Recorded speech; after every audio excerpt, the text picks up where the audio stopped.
Hey there, everyone. Welcome back to Marketing Matchmaker.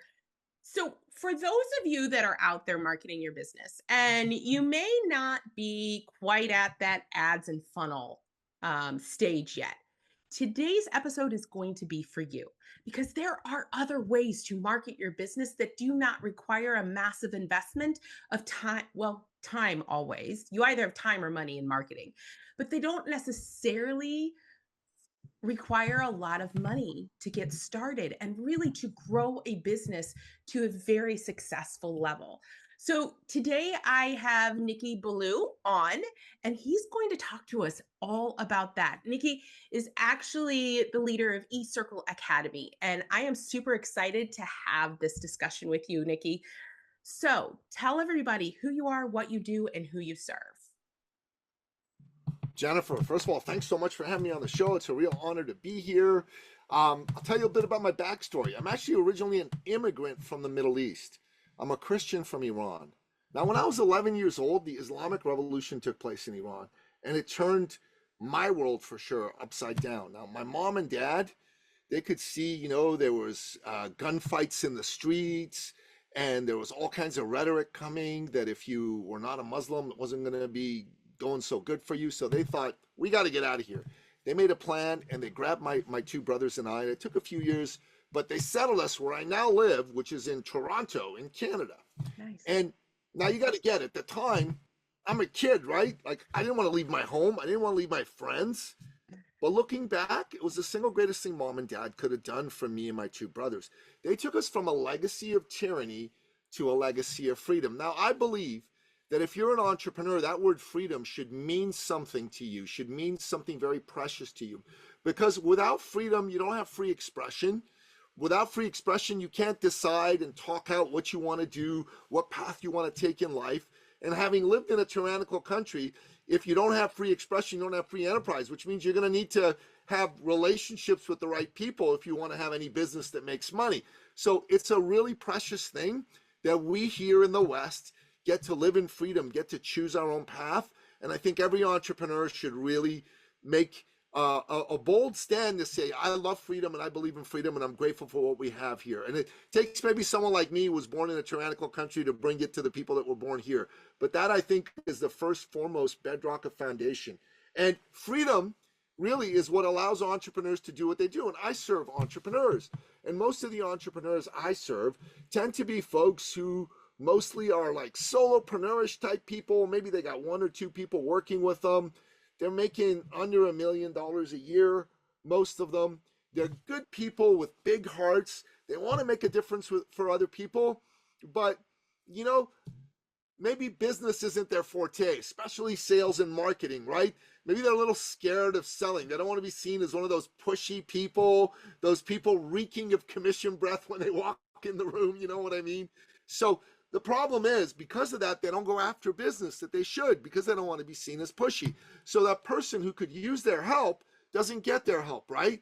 And instead, somebody else, maybe what I call a charlatan marketer who doesn't really care how they come across, but they're really good at sales and marketing. They swoop in, they get the business, and they don't care whether they deliver or not. And everybody loses, right? The client loses because they don't get their problem solved. You lose because your business doesn't grow. And even the charlatan marketer loses because, karma is there. What goes around comes around. And so what I've been doing is I've been helping the good people see, hey, listen, without sales, you don't have a business, but you don't have to look at it as sales. You could look at it as service. Jennifer, I don't want to be sold. I don't know. You probably don't want to be sold, right? But don't you love being served by a caring person, by a good human being? So what we've done is we've shown a lot of people just how to reframe how they look at that from sales to service. And just doing that has helped so many people double, triple, quadruple, tenfold their business. I had one client, this lady, she was a functional medicine doctor, and she was successful. She made 6 figures a year, but her business kind of was stagnating, and she had a personal issue that had come up, Jennifer.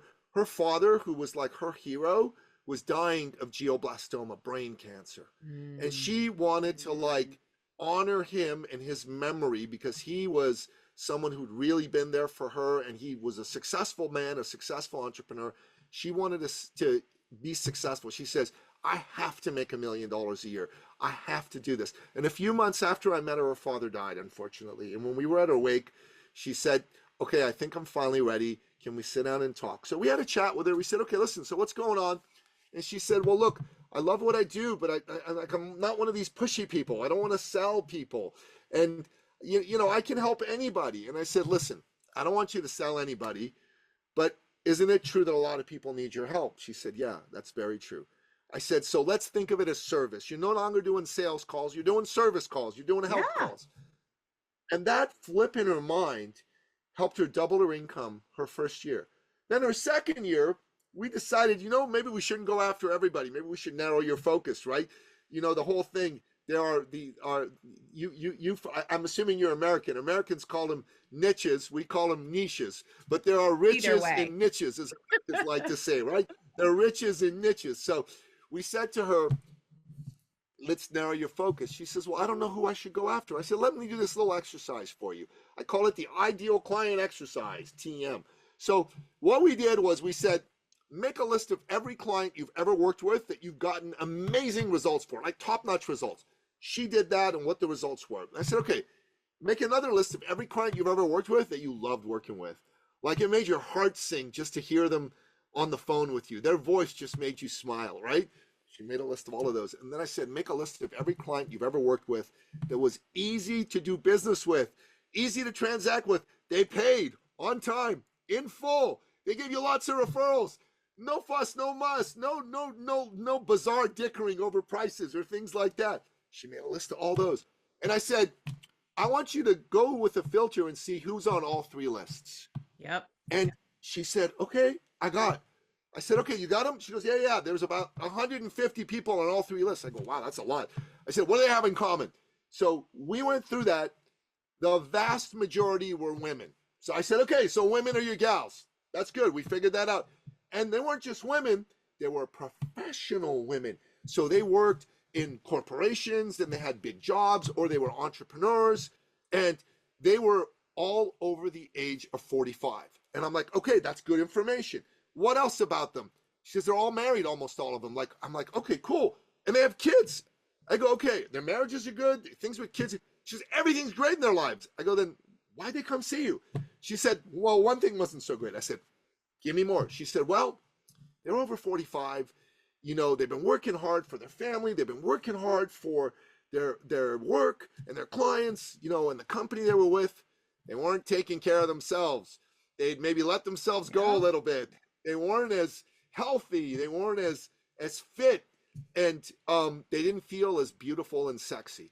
Now, listen, I'm a man. I don't know anything about being a woman, so please forgive me on this. Not a darn thing. But I've heard, you can correct me if I'm wrong, the women like to feel sexy and beautiful and wonderful. I've heard this somewhere before. So we came up with a name for her program. It was called Get Your Sexy Back.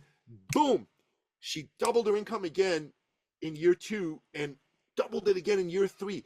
So from year 0 to year 3, she went from 100,000 a year, 120,000 to be exact, to about $1,050,000 in a single year.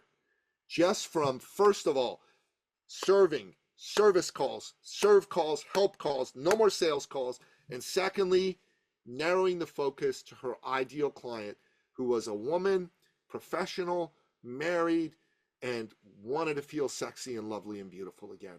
And it was so powerful to see this happen for this woman, because when she first hit $1 million a year, the first person she called was me. I felt very honored by that. And she was crying. And like every man, when a woman's crying, I kind of think I've done something wrong here. I'm like, what the hell did I do wrong? Why is she crying? But she said, I just want to thank you, in between her tears. I go, why are you crying? She says, my father would have been so proud of me, and I know that I would not have done this without your help. And then I started to cry. And it was a beautiful thing. It truly was. I love that story, because I think that's one of the things I think a lot of entrepreneurs and small business owners, I say they hit 6 figures almost by accident, right? Like they do what they do because they're good at it and they can make an income. And the reality is when they want to grow, that's when all of your and my knowledge comes in, right? About marketing and the importance of niching and really understanding your ideal client and all of that kind of stuff. And can, help them to narrow down their focus. You're right. The riches are in the niches. You know? Um, if you're talking to everybody, nobody's going to listen. So the more narrow you can focus your messaging, the more you're going to be able to talk to the right people, the ones that are actually going to buy from you and that are going to be your best client and they're going to refer to you. So I love that story so much. Thank you. Beyond, the audience targeting, one of the things we were talking about before the we hopped on to start recording was just the different opportunities that you and some of your clients have done that will allow them to reach new markets without maybe spending a lot of money in digital marketing. Tell me about that. Well, there's a number of them. Okay, so I came up with a lovely little tool, and if you don't mind, I'd love to show it to you. Let Yeah. me just grab it here for a second because it very powerfully um, demonstrates that there's not just one way for you to go out there and do business. There are so Right. many ways that you can go out there and do business. And so we created this 11 channels for generating business I love that. infographic over Yeah. here. Okay. So let me just walk you through some of these. So, podcast strategies, either guesting or having your own show. And I'll get into that a little bit. That's very powerful and very important. And in 2025, this can be a game changer It with absolutely very can. little spend required if you're a guest. If you're a host, you've got to spend a little bit of money, but if you're a guest, very little spends required. Having a video channel like on something like YouTube, Instagram, LinkedIn, and putting relevant content out there for people is a very powerful way. A book funnel. Like I have 11 books I've written, and the first book I wrote helped me make over $3 million, right? LinkedIn. LinkedIn is an underused channel for a lot of people. I have a client of mine, and LinkedIn is kind of her superpower. She uses an AI kind of driven tool called Dripify to put Yeah. messages in front of her ideal clients. LinkedIn has helped her generate as much as $80,000 a month using tools like Dripify. Online funnels, things like you were talking about, like digital funnels, ads, all of that. And if you do that right, that can be very, very powerful. It can cost a bit of money, but it's very powerful. Stages, speaking on stages, really important and powerful. Strategic partnerships, building strategic partnerships. Some people have the same types of customers that you do, but they sell them different things. So you could have strategic partnerships to go after these folks. Affiliate marketing arrangements, good old fashioned cold calling, good old fashioned warm calling your network, and then asking for referrals. These are 11 different strategies that you, as a solopreneurish type person, can utilize. Do you need to use all of them? No. But let me tell you, if you're only using one, that can be a little dangerous for you, right? Because you don't have the opportunity to leverage the other ones. And sometimes things dry up. Things dry up, and that's just a fact. It's You've got to true. have multiple ways that you go after business. So I'll tell you my own personal story of what has worked for me very powerfully. Since May 2022, I've been a guest on over 700 podcasts. Okay. And the reason I became a guest on over 700 podcasts is during the lockdowns and the scamdemic time here in Toronto, Canada, our government decided it was a really good idea to shut everything down and not let anybody be near one another. My Yep. business very much relied on in-person events. That's how we generated our sales. And I'm like freaking out here. Half a Hmm. million dollars walked out the door.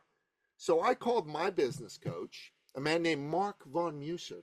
He's Tony Robbins' former director of coaching, sales, and training.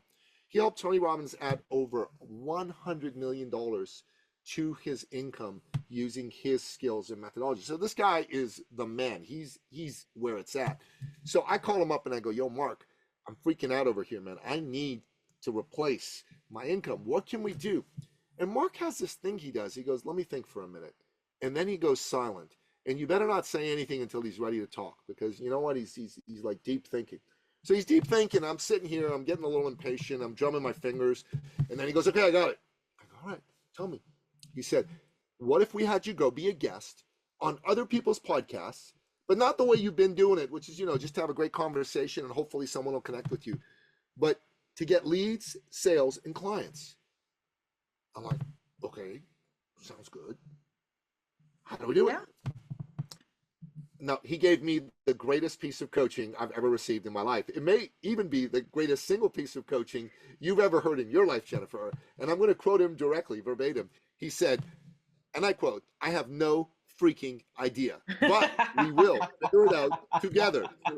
I'm just like, I love that. Okay, so, all right. He said, so what are we going to do? He says, you start going on shows. We're going to do debriefs after each episode that you're on. We're going to do he's a military man, right? After action reports are really big in the military. What went well, what didn't, all that jazz. So that's what we did. I started going on shows. Now, I found a platform called Podmatch that used an AI algorithm to get you on as many shows as you could handle, pretty much. And then I found Matchmaker, which is how you and I met. But Podmatch was it when I first got started. And I went on a show, 2 shows, 3, 5, 10, 20, 30, 40, 50, 100 shows. After each show, Mark and I would tweak something for the next appearance. We went on long shows, we went on short shows. We went on shows with multiple hosts, we went on shows with one host. I even went on a show where there was no host. It was just me. I recorded and then the host put it up there. It was different. I'll tell you that much right now. It was definitely different. And nothing. I got 0 leads, 0 sales, 0 clients, but I learned. And learning is one of my top values. Yeah. And I'll tell you, by show 100, I'd done the reps in the gym. You know what I mean? Like Right. I had been in, and all of a sudden it all clicked in my mind and in Mark's mind.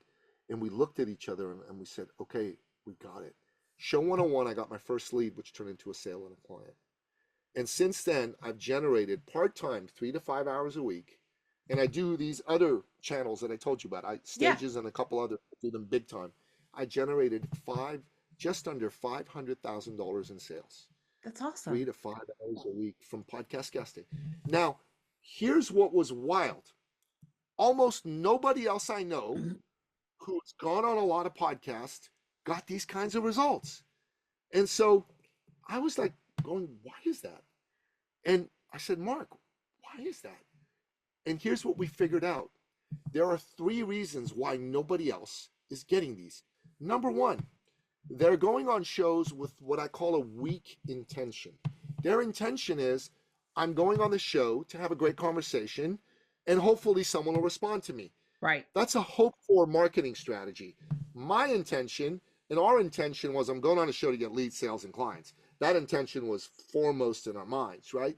So, okay, and I know, Jennifer, I get the vibe from you. You and I, we're just meeting each other. We're just becoming friends. I get the vibe from you that you're somebody who's like a little bit intuitive and you get this sort of thing. Intentions matter. Absolutely. Intentions matter a great deal. So that was number 1. Number 2 is their appearance on the show was whatever questions got asked, they answered them. They didn't necessarily say, okay, I'm treating this like a stage talk, like a TED talk, where I know what I'm going to say. Yes, they're going to ask questions and I'm going to answer the questions, but I got to make sure I put my points through, right? Yeah. So we figured that out, that you have got to have a strategy for getting your points across when you're on the show. And then thirdly, and this is really important, really, really, really important. They came on shows, as I said, because they wanted to have a great conversation. We figured out that when we went on a show, there were 3 goals that we had to accomplish on each show for it to be a success for us. Goal number 1 is inspire the audience. The last 5 years, Jennifer, have been tough on all of us, right? True story. It's been a little bit of an intense time, right? So audiences are looking for people to uplift them, to inspire them, to make them believe, right? Believe. My father growing up would always tell me, son, believe in people. Everyone needs someone to believe in them. You, me, everybody. That lady sitting in front of you, she's someone's daughter. She's someone's sister, someone's wife. right? She is a hero to somebody. Maybe someone just like you disappointed her in life or in business, and you remind her of that person.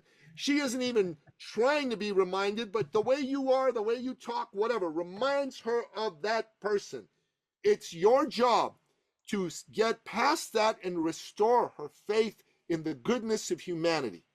It's your job. And it's your job to believe in her, because you've had people believe in you, and there's people who need to believe in you. And when people ask me, Nikki, what do you do? What's your skill set? Blah, blah, blah. I like to talk about all that. Don't get me wrong. But the thing I'm most proud of is I'm Napoleon Billou's son, and I'm a professional believer in people. So when I go on a show, I want the audience to go, wow, I'm so glad I listened to this guy. He's on fire. He made me feel better. Secondly, Jennifer, you're the host. I'm a host of shows. It takes time, energy, money. If we bring in the wrong host, it can suck our energy dry. The wrong guest can completely destroy our credibility if we are foolish enough to put out an episode with someone who didn't do a good job for us. You're taking a big risk bringing me on your show. It's my job to make you think by the end of the show, that's the best darn guest I ever had. I'm glad he came on. I want him back. And that's what I'm looking for. I'm looking for that. But here's the third goal that I'm looking for. Listen, you're a business person. I'm a business person. I'm old school. I'm 57 years old, okay? This is how I do business. I do business with people I know. I got to know them. I'm not going to have somebody that I've just met and go, I'm going to spend 10 grand with you. That's never going to happen, okay? I got to like you. I got to think you're a good person with a good heart, that you care about me and you care about people in general, and I got to trust you. So I go on shows because I want to build relationships with fellow business people of know, like, and trust. And that's how, out of building those relationships, some of them have become my clients. Yeah, I become clients absolutely. of a couple of them, and some of them have teamed up with me to do joint marketing and sales activities. That's how I've made nearly $500,000. Nobody else teaches this. Nobody else understands this. Getting on a show today with AI platforms like Matchmaker and Podmatch is easy. You don't really need help to get on shows, although I can show you how to get on more shows by crafting the right message to put to people. Absolutely. Crafting your talk on the show so that it's compelling to the audience, it makes the host feel good, and it makes the host go, this is someone I want to get to know more.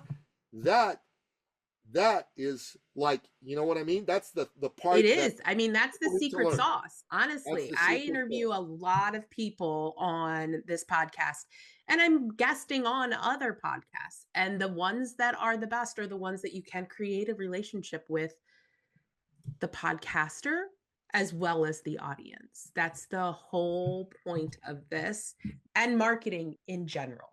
Right. And so I decided that I was going to teach this method to other people. So I wrote a book. It's called Get Booked and Get Paid: How to Generate 6 Figures Plus a Year Through Podcast Guesting. I co-wrote it with Mark von Muser. Nice. And with my sweet beloved Teresa, because she's really good at book writing, editing, and all that good stuff. And my entire methodology is in this book. And I also teach a workshop, a 2-day workshop, also called Get Booked and Get Paid. And I've had dozens of people do the workshop, and I've had incredible success stories. I had a guy come on who was an introvert. He was able to go on shows and get people. In fact, the very first show that he went on, this guy's a tax accountant. His name's Michael, okay? Great guy, dry sense of humor, but he's not like you and I. He's an introvert. But he did what we showed him how to do. He was well prepared. At the end of his first show appearance that he was on, the host said, Michael, you are really knowledgeable. I think my clients can use your help. Would it be okay, Michael, if I gave you some referrals? Jennifer, would it be okay if I gave you some Right? Who's going to say no to that? For real. So he got 14 referrals in the next fantastic. 5 weeks. He made 5 of them became his clients. He made thousands and thousands of dollars. Introvert. So people are going, okay, you got to have a big personality like you and Jennifer. Nope, you don't. Now, secondly, there's other people that go, okay, listen, I'm not very articulate. English isn't my first language. You know, I'm not like you and Jennifer. I don't know how to speak with all these big words and all these powerful ways. I go, okay, let me tell you about Mathieu. Mathieu is from Belgium. English is his fourth language. Nice. His first language is Dutch. His second language is French. His third language is German. English is his fourth language. Yet that gives him a really large podcast market for sure. It does, but he's gone almost exclusively on English language shows. He likes American clients. What can I say? So Mathieu, he has this beautiful Belgian accent. I call him Belgian Jesus because he actually looks like Jesus. He's got that he's tall. He's got the long flowing hair with the Jesus beard and the whole deal. And Mathieu goes on shows, and Mathieu on his very first show was able to get a $4,000 client, and in 90 days Mathieu made $124,000 using these methods. And that's how simple this can be.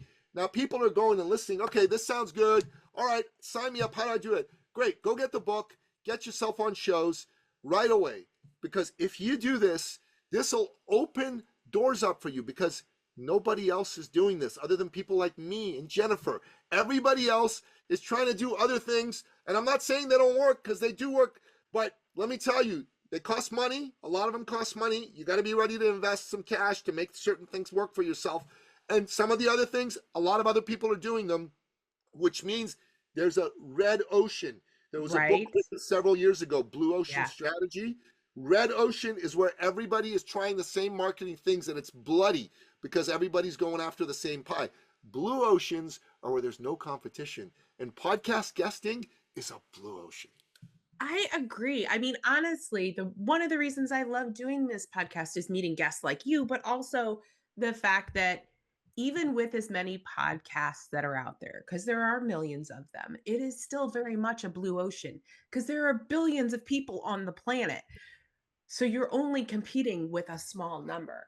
I will say, for my listeners out there, podcasting can be incredibly lucrative and a great way to market your business without needing to invest money, or at least not much. Like, you can do it pretty low. It's a low cost of entry into the podcasting world.